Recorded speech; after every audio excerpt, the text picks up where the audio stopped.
इथे मी 1 वाटी सुकं खोबरं घेतलं आहे, ते किसून घेतलं आहे. आपण आता चण्याचा रस्सा बनवणार आहे. त्यासाठी हे वाटण काढणार आहे. वाटणामध्ये मी सुक्या खोबऱ्याचा वापर केला आहे आणि सुकं खोबरं आपल्याला चांगलं खरपूस होईपर्यंत भाजून घ्यायचं आहे. आता हे खोबरं भाजत आलं आहे बघा. आपल्याला थोडंसं अजून भाजून घ्यायचं आहे.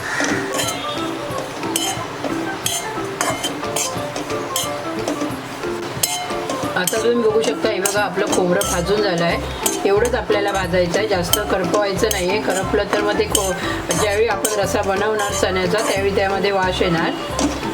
तर एवढंच आपल्याला भाजून घ्यायचं आहे.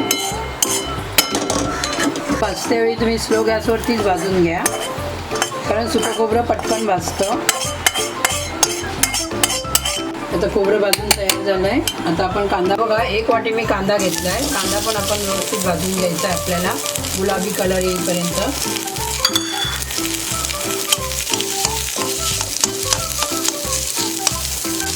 एक चमचा तेल घालून घेऊया. आता आपण त्याला व्यवस्थित असं मिक्स करून घेऊया तेलामध्ये.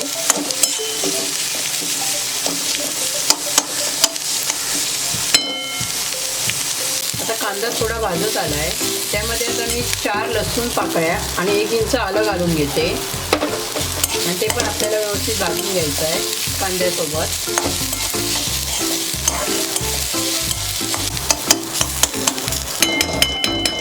आता बघा कांदा पण भाजून झाला आहे. आता त्यामध्ये बघा मी कोथिंबीर पण घालून घेते आणि व्यवस्थित असं भाजून घ्यायचं आहे आपल्याला. हे बघा आता यामध्ये मी पाव चमचा हळद घालून घेते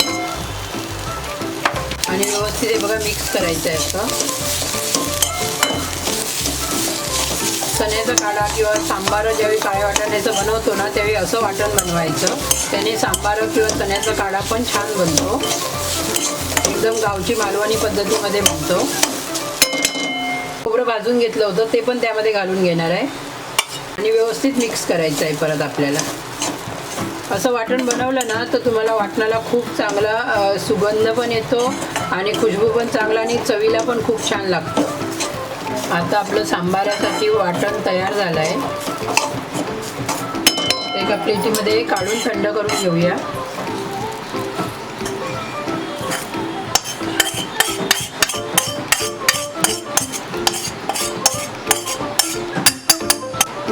थंड करून घेऊया. मी वाटण मिक्सरच्या भांड्यामध्ये घालून घेतलं आहे आणि हा मी घरगुती गरम मसाला बनवला आहे. त्यातला 1 चमचा मी त्यामध्ये घालून घेते. हे बघा, कारण आपण तिखट झणझणीत बनवणार आहोत. घरगुती गरम मसाला घालून घेतला आहे. अगर हा तुम्हाला पाहिजे असेल कसं बनवायचं तर मला कमेंट करून सांगा. मी याची पण रेसिपी तुमच्याबरोबर शेअर करेन.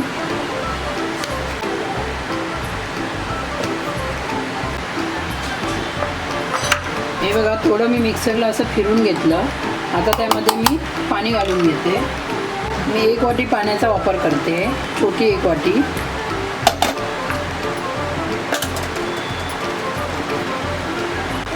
आता बघू शकता तुम्ही, बघा सांबाराचं मस्तपैकी असं वाटण तयार झालं आहे आपलं. आता ते मी एका वाटीमध्ये काढून घेते. हे